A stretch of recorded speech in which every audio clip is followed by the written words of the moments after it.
HSC 25 batch তোমাদের ইতিহাস প্রথম পত্রের দ্বিতীয় অধ্যায়ের এমসিকিউ সমাধান ক্লাসে স্বাগত জানাচ্ছি।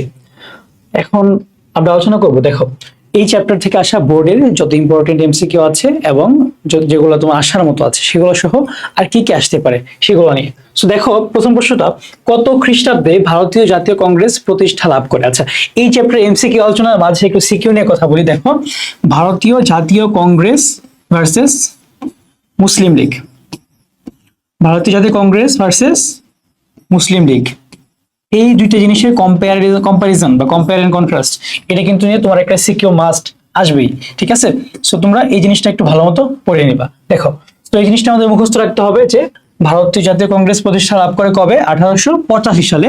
আর মুসলিম লীগ প্রতিষ্ঠা লাভ করে কবে? 1906 সালে। ঠিক আছে, সো দেখো তার পরবর্তী প্রশ্নে যদি আমরা যাই, এখানে প্রথম গোল টেবিল বৈঠকে অংশগ্রহণ করেন কারা? দেখো, গোল টেবিল বৈঠক যে হয়েছিল, টোটাল কয়টা হয়েছিল? টোটাল হচ্ছে 3টা, এটা একটু মাথায় রাখবা। টোটাল 3টা গোল টেবিল বৈঠক হয়েছিল। এর মধ্যে কে কে ছিল? জিন্নাহ, তেজ বাহাদুর সপ্রু, এই দুজন ছিল। এ কে ফজলুল হক, ডক্টর বি আর আম্বেদকর, এরাও ছিল। মৌলানা মোহাম্মদ আলী, মাওলানা শওকত আলী, এরা ছিল না। এরা ছিল কিসের সাথে জড়িত? খিলাফত আন্দোলন। ঠিক আছে, এরা ছিল কিসের সাথে জড়িত? খিলাফত আন্দোলন। ওকে, এরা ছিল কিসের সাথে? খিলাফত আন্দোলনের সাথে জড়িত। সো আমাদের অ্যান্সার হবে কোনটা? 1 আর 2। ওকে, সো এখানে আমাদের অ্যান্সার হবে কি? 1 আর 2। ওকে, তার পরবর্তী প্রশ্নে যদি আমরা দেখি, মদনপুর থানার সংখ্যাগরিষ্ঠ লোক হলো বৌদ্ধ সম্প্রদায় আর সংখ্যালঘু হলো খ্রিস্টান সম্প্রদায়। এখানে সংখ্যাগরিষ্ঠ কারা? বৌদ্ধ। আর সংখ্যালঘু কারা? খ্রিস্টান। শিক্ষা, চিকিৎসা, ব্যবসায়, চাকরি, সর্বক্ষেত্রে খ্রিস্টানদের একচ্ছত্র প্রভাব, এই যে আমরা দেখতে পাচ্ছি। কৃষ্ণ প্রতাপ নামে একজন দূরদর্শী নেতা বৌদ্ধদের সাথে খ্রিস্টানদের সুসম্পর্ক স্থাপন এবং সম অধিকার নিশ্চিত করার লক্ষ্যে একটি চুক্তি স্বাক্ষর করেন এবং এই চুক্তি সম অধিকার নামে লাভ করে। আচ্ছা, তার মৃত্যুর পর চুক্তি কার্যকর করা সম্ভব হয়নি। তোমরা যারা বইটা একটু পড়েছো, তোমরা ইজিলি অ্যানালজি আনতে পারো। এখানে কে ছিল? এইখানে আমাদের যে কৃষ্ণ প্রতাপ, আমাদের কৃষ্ণ প্রতাপটা কি হবে? চিত্তরঞ্জন দাস, সিআর দাস। ঠিক আছে, বা চিত্তরঞ্জন দাস। আর এই যে সমঅধিকার চুক্তি, সেটা কি ছিল? আমাদের বেঙ্গল প্যাক্ট। সেটা কি ছিল? বেঙ্গল প্যাক্ট।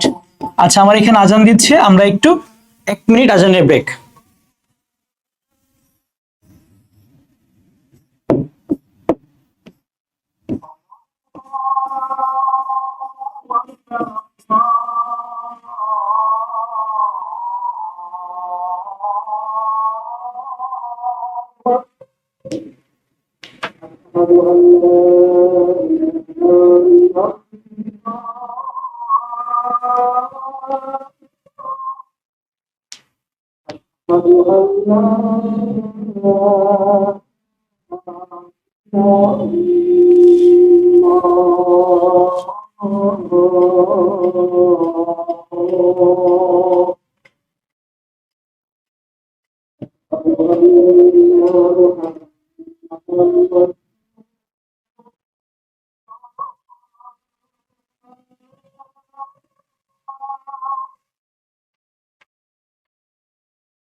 ওকে,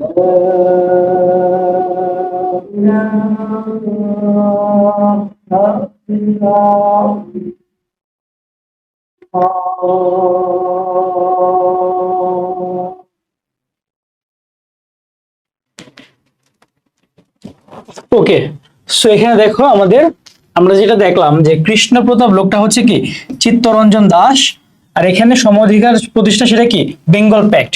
তাহলে ইতিহাসটা একটু বলি। তোমার ওই টাইমে চিত্তরঞ্জন দাস তিনি ছিলেন কি হিন্দু সম্প্রদায়ের। এখানকার আমাদের যে খ্রিস্টান সম্প্রদায় সেটা কি হিন্দু সম্প্রদায় মিন করেছে, আর বৌদ্ধ ছিল কি মুসলমান সম্প্রদায়কে মিন করেছে। আর মুসলমান সম্প্রদায়ের তখন বাংলার তৎকালীন মুসলমান সম্প্রদায়ের মানুষজন কি একটু পিছিয়ে ছিল সব দিক থেকেই। তোমার হিন্দু সমাজ যারা ভদ্রলোক সমাজ নামে পরিচিত ছিল, তারা কিন্তু তাদেরকে নানান দিক থেকে তোমার কি নিচু করে রেখেছিল। কিন্তু চিত্তরঞ্জন দাস কি চেয়েছে, সবাই কি সম অধিকার পাক। সো এখানে উদ্দীপকের বৌদ্ধদের ন্যায় বাংলার সর্বদিক থেকে পিছিয়ে কারা ছিল, সেটা হচ্ছে মুসলমানরা। ঠিক আছে, তারপর দেখো প্রতাপের উদ্দেশ্য কি ছিল, মানে কি তোমার এখানে সকল সম্প্রদায়কে নিয়ে রাষ্ট্র গঠন করা, হ্যাঁ এটা হয়। পিছিয়ে পড়া জাতিকে নিয়ে অধিকার দেওয়া, এটা হয়। একটু অসাম্প্রদায়িক, এটা না, জাস্ট এই দুইটাই হবে। ঠিক আছে, আমাদের উত্তরটা হবে কি এই দুইটাই হয়। আচ্ছা, একটি অসাম্প্রদায়িক রাষ্ট্র গঠন, হ্যাঁ এটাও হয় আসলে, সত্যি বলতে কি সাম্প্রদায়িক তো না, অসাম্প্রদায়িক, সরি আমি সাম্প্রদায়িক মনে করেছিলাম। সো আমাদের অ্যান্সার কি সবগুলাই হবে, কিন্তু এটা না, আমাদের অ্যান্সার হবে কি এইটা। ওকে, এরপর আসেন আমরা একটু সামনে যাই। এখানে সর্বভারতীয় জাতীয় কংগ্রেস প্রতিষ্ঠিত হয় কবে, সেটা হচ্ছে কি 1885 সালে। কবে, 1885 সালে। ওকে, আর মুসলিম লীগ কবে, 1906 সালে। এটা একটু দেখতে হবে আমাদের, মুসলিম লীগ কবে, 1906 সালে। মুসলিম লীগ কবে, 1906 সালে, এটা খুবই ইম্পর্টেন্ট। তারপর এখানে দেখেন যে বঙ্গভঙ্গের ঘোষণা প্রদান করা হয় কবে, 1905 সালে। এটা আমরা সবাই জানি। বঙ্গভঙ্গ ঘোষণা কে দিয়েছিল, লর্ড কার্জন। লর্ড কার্জন বঙ্গভঙ্গের ঘোষণা কে দিয়েছিল, লর্ড কার্জন। কত সালে, 1905 সালে।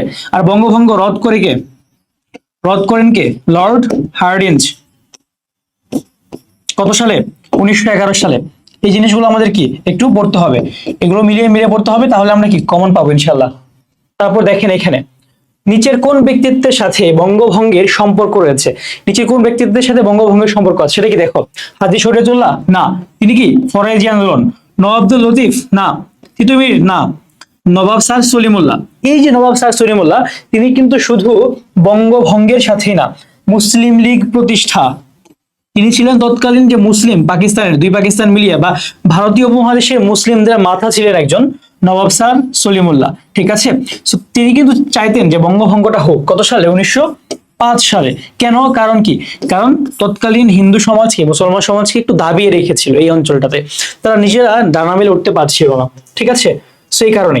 তারপর দেখেন যে বঙ্গভঙ্গের সময় ভারতের গভর্নর জেনারেল কে ছিল, একটু আগে বলে আসলাম, সেটা কি লর্ড কার্জন।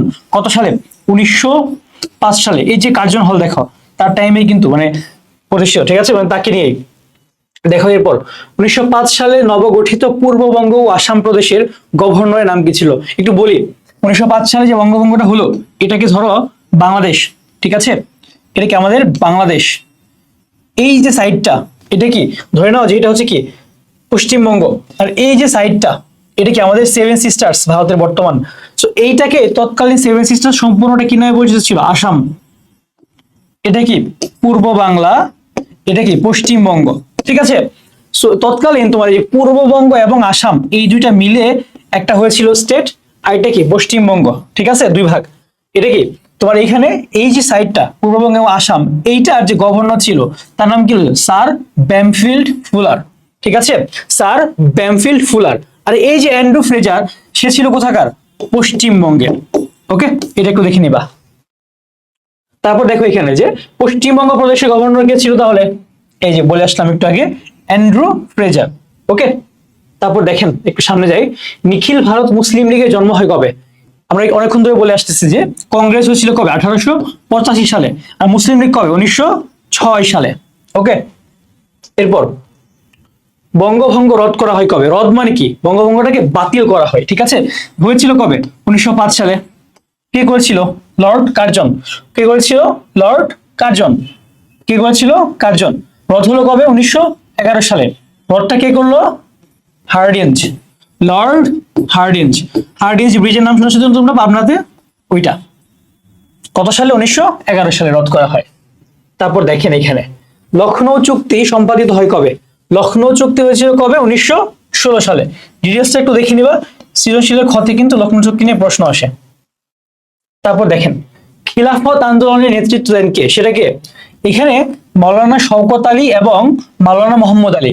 খিলাফত আন্দোলন কি? এটা কোন খিলাফত? এটা ছিল কি তৎকালীন যে অটোমান এম্পায়ার বা উসমানী সাম্রাজ্য। উসমানী সাম্রাজ্যটা তো ওই টাইমে প্রথম বিশ্বযুদ্ধের পরে ওয়ার্ল্ড ওয়ার 1 এর পরে কি ভেঙে যাচ্ছে, ঠিক আছে? এটা নেতৃত্বে কারা আছে? ব্রিটিশরা।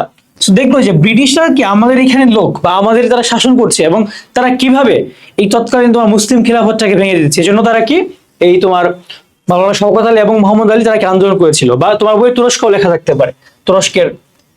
তারপর দেখো খিলাফত আন্দোলন শুরু হয়েছিল কবে? 1920 সালে মাওলানা মোহাম্মদ আলী এবং শওকত আলীর হাত ধরে, ঠিক আছে? তারপর দেখো যারা ক্লাসটা করছো একটা জিনিস একটু বলি, তোমরা যারা ঢাকা ভার্সিটি ক্ষয় ইউনিটে ভর্তি পরীক্ষা দিবা, আমাদের ক্লাস যদি ভালো লাগে তোমরা অবশ্যই আমাদের সাথে তোমার কোচিংটা করতে পারো বা আমাদের সাথে তোমার প্রস্তুতিটা নিতে পারো, ঠিক আছে? তারপর দেখো এখানে যে জালিয়ান ওয়ালাবাগের হত্যাকাণ্ড হয় কবে? এটা হচ্ছে 1919 সালে একটা নিন্দিত হত্যাকাণ্ড চালায় তোমার ইংরেজরা। এইটার বিনিময়ে কিন্তু রবীন্দ্রনাথ ঠাকুর কিন্তু কি এই ঘটনার পরিপ্রেক্ষিতেই কিন্তু নাইট উপাধি ত্যাগ করে, ঠিক আছে? নাইট উপাধি ত্যাগ করে।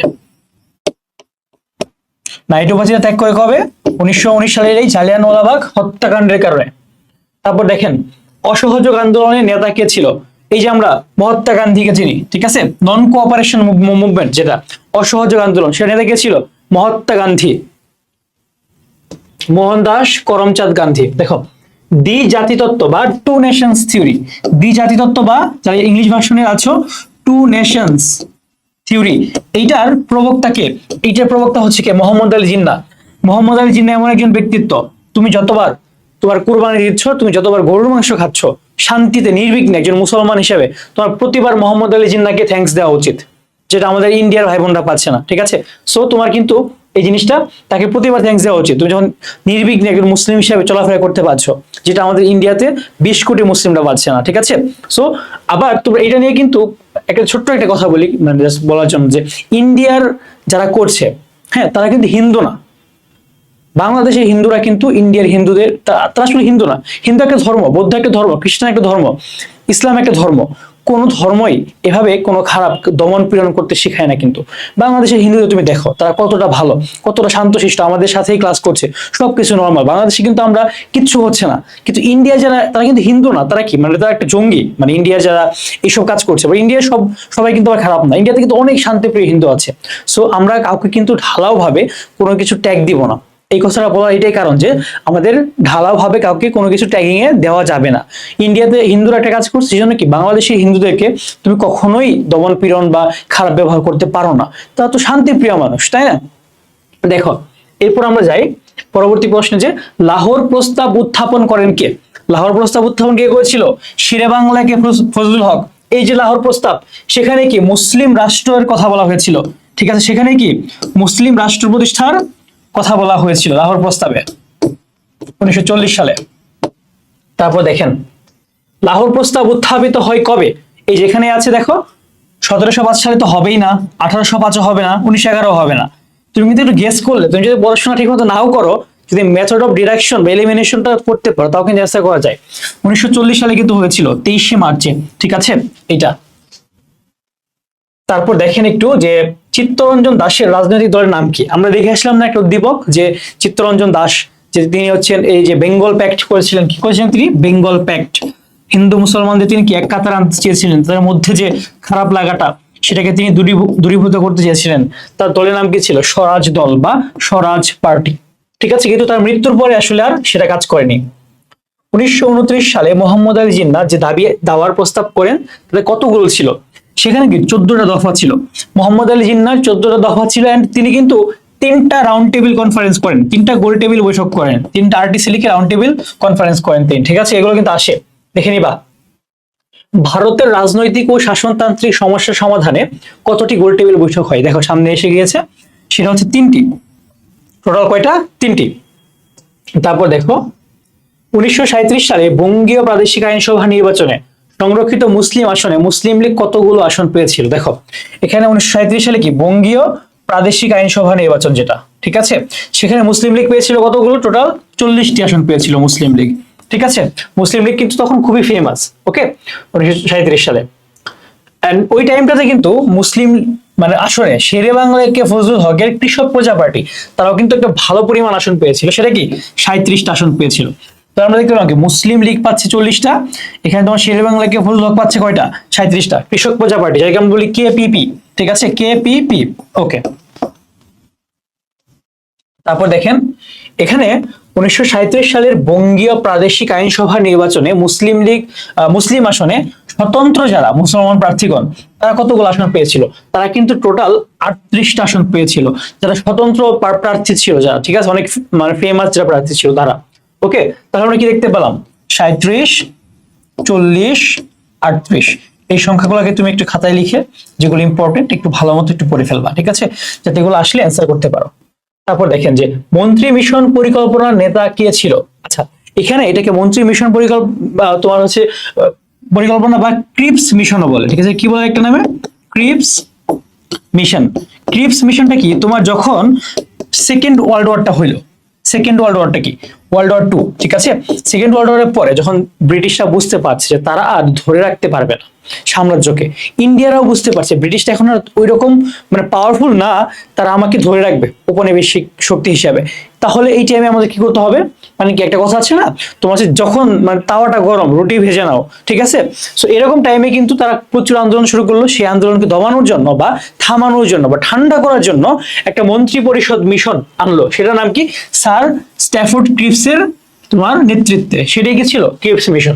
ওকে, তারপর দেখো এখানে 1946 সালে বঙ্গীয় প্রাদেশিক আইনসভা নির্বাচনে মুসলিম লীগ আসনে মুসলিম লীগ কতগুলো আসন পেয়েছিল? 117টি। মুসলিম লীগ কিন্তু আস্তে আস্তে দেখো যে মুসলিম লীগ কিন্তু আস্তে আস্তে কি ফেমাস হচ্ছে, তাই না? তারপর দেখো এখানে 1946 বঙ্গীয় প্রাদেশিক আইনসভা নির্বাচনের বড়বিভক্ত বাংলা মুখ্যমন্ত্রী কে? সে হচ্ছিল কে? তোমার হচ্ছে এখানে প্রথমে ছিল আমাদের দেখো প্রথমবারের মতো অবিভক্ত বাংলা মুখ্যমন্ত্রী, সে ছিল কি শেরে বাংলা কে ফজলুল হক। প্রথম অবিভক্ত বাংলার মুখ্যমন্ত্রী কে ছিল? শেরে বাংলা কে ফজলুল হক। এবং শেষ যে হয় সে হচ্ছে কি? হোসেন শহীদ সোহরাওয়ার্দী, ঠিক আছে, শেষ কে হয়? হোসেন শহীদ সোহরাওয়ার্দী। প্রথম কে ছিল? একে ফজলুল হক। ব্রিটিশ ভারতের সর্বশেষ আইন কোনটি? তারা কিন্তু সর্বশেষ 1947 সালে কি করে? ভারত স্বাধীনতা আইন নামে যে আইনটা হয়, এরপর কিন্তু ব্রিটিশদের আর কোনো আইন নাই, ঠিক আছে, এটা কিন্তু লাস্ট একদম। ওকে, সো আমাদের কিন্তু এই চ্যাপ্টারটা শেষ। আর তোমাদেরকে আবার একটা জিনিস আমি রিমাইন্ডার দেই, তোমরা যারা হচ্ছে ঢাবি খ ইউনিটে পরীক্ষা দিবা, আমাদের ক্লাস যদি পছন্দ হয় তোমাদের, ইনশাল্লাহ আমাদের সাথে তোমার যাত্রাটা শুরু করতে পারো। ইনশাল্লাহ একটা বেস্ট সার্ভিস পাবা, প্রত্যেকটা জিনিস আমরা তোমাকে ধরে ধরে প্রস্তুত করতে পারবো। অলরেডি ঢাকা ভার্সিটিতে আমাদের গত 2 বছরে প্রায় অ্যাটলিস্ট 1000+ স্টুডেন্ট চান্স পেয়েছে। সো তোমরা ইনশাল্লাহ চান্স পাবা। ধন্যবাদ সবাইকে, আসসালামু আলাইকুম।